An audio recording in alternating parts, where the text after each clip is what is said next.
joined with Olympian Hollie Avil. You just off the back of last night's big dinner 220 awards where you were voted Youth Athlete of the Year. Perhaps a little bit of a surprise for you. Yeah, kind of nice in a way though, because I said at the awards that I often forget that I'm still 18, because when I step up there with a senior, I've always said that age is only a number, so when I get on that start line everyone's equal to me, and I'd hate it if someone thought, oh, she's 18, it doesn't matter if she doesn't do as well, or we'll boss the 18-year-old around. Like, I always forget my age, but then it is kind of like when I got that award last night, it kind of made me realise how much I have achieved at a pretty young age in triathlon. So it was nice, and the awards kind of come at a nice time because it's February now, and a lot of the awards were towards the end of last year. So when it's kind of at the start of the season, it's kind of another little boost and a motivator to get through the winter training.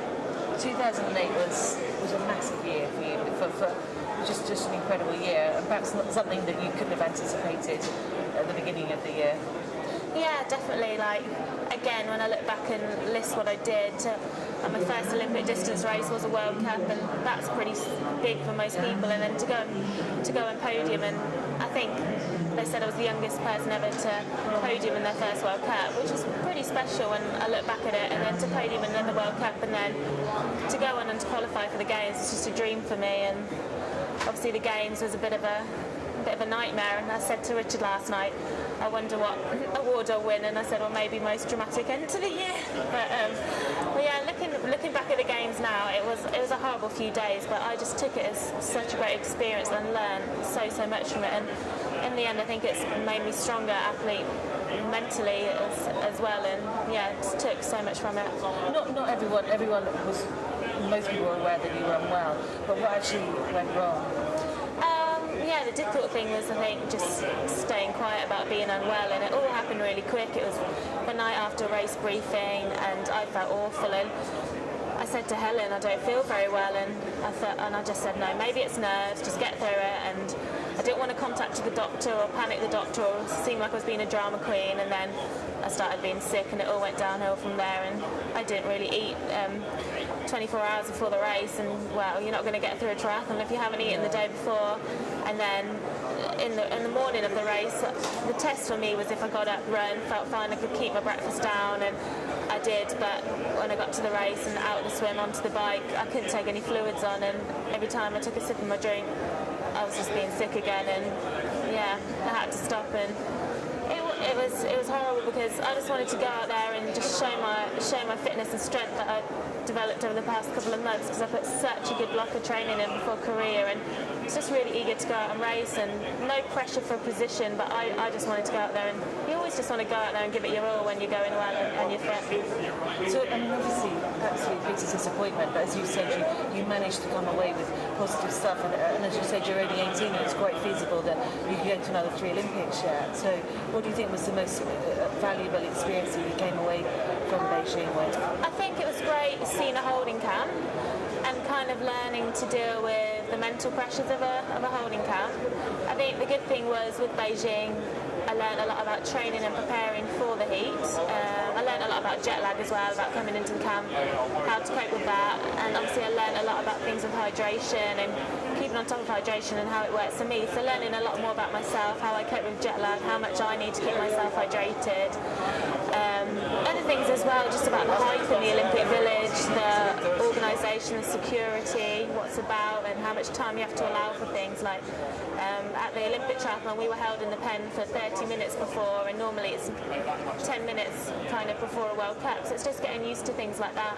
And again, the whole qualifying process, going back to Madrid, and then you actually have to wait until the BOA announced that you've been selected for the team, and coping with that, and I had to cope all through that with my A-levels, so it was a pretty stressful time and really big mental exercises, and I think it's made me grow as a person as well, and I just enjoyed it all, and being out in Beijing as well was fantastic, and going watching the other sports, meeting other athletes, and it's just a great game for Team GB because we did so well in the medal table as well.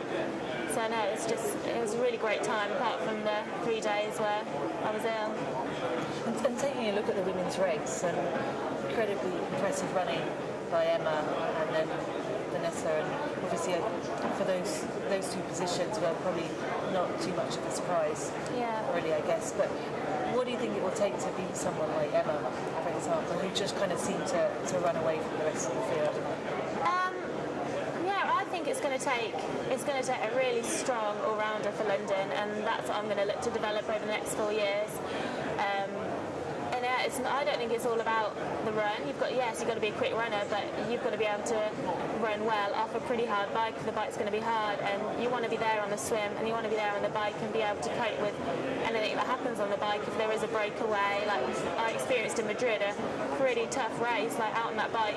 It wasn't easy when we pulled away from the group with me and Vanessa and Helen and Daniela from Switzerland. So it's a tough bike, and then I learned a lot of that because I came off that and I was absolutely dead on the run and had to hang on. So we learned from a training perspective that Ben, my coach, and I had to work on improving my running off being tired. So that was a good element to try and get better at. So I think it's going to take someone who's an all-round mentally, and you've got to be mentally strong, physically strong, and just be the whole package really for London. I don't think you can think, well, if I'm run quick, I'm there, because if you're not there on the swim, I don't think people are going to wait around on the bike anymore. And taking a look back at Madrid and the rest of 2008, which was just an amazing year for you, amazing. What was the absolute highlight for you? I had some fantastic experiences. I think one of my favourite races was out in Ishigaki on my first World Cup. I spent my 18th birthday out there, and that was pretty special. And I really enjoyed the Olympic distance race and the World Cup and the people racing the World Cup. It was great fun. And but then going to the chorus race in Brimbach and winning that and being national champ, that was pretty special as well. And winning that, and that was my only race I did in the UK last year. And I do like racing on home soil, and really can't wait for the London Super World Cup this year. So those were two big highlights. But I think the whole year was just a big high, and like I said, even Beijing, a big disappointment in the race, but looking at me developing as an athlete, that's been an invaluable experience to me. So you've had a bit of time off, which is lovely, and you've just had a rest and a general kind of switch off from training, and you're at university, which started at Loughborough this year. And so how's your training going at Loughborough University with the rest of the guys that are training with? I had a good break after Beijing, not because I was ill, but it was discussed that that's what I needed. I had a pretty stressful year, and on my body and mentally as well, so it's a good time off to relax and chill and let my body just relax for a few months. I'm back into training now, and Loughborough's been such a great training environment. I'm 5-minute walk from the pool, 2-minute walk from the gym, the physios are there, and it's such a sporting environment. You go onto the campus and everyone's in sports kit already. It's just kind of the thing in Loughborough. So having a great time, and hopefully start training with some of the runners as well and getting involved in the running groups, and then with some of the swim squad, so it's great. And obviously Ben, my coach, is there, and we've got a good network there, and Will's there, Tim's there. Training's going well, and it's a really good setup, and obviously I'm there studying with my degree, so it is all under one roof for me, literally. And just how easy was it? Because you see so many athletes that train so hard and are so committed to what you're doing, and then you have to take time off. How easy was it for you to actually take time off and say, okay, I'm not going to go sneak in the pool and do a quick swim session, or go out for a quick run without anyone knowing? How easy was it to switch off after such a massive year? I think what drummed it into me was I told, you're having the break and you're not doing anything. Like, if Ben had said to me, oh, if you feel like going out for a run, go and do it, I think I'd be there every morning waking up and going for a 30-40 minute run.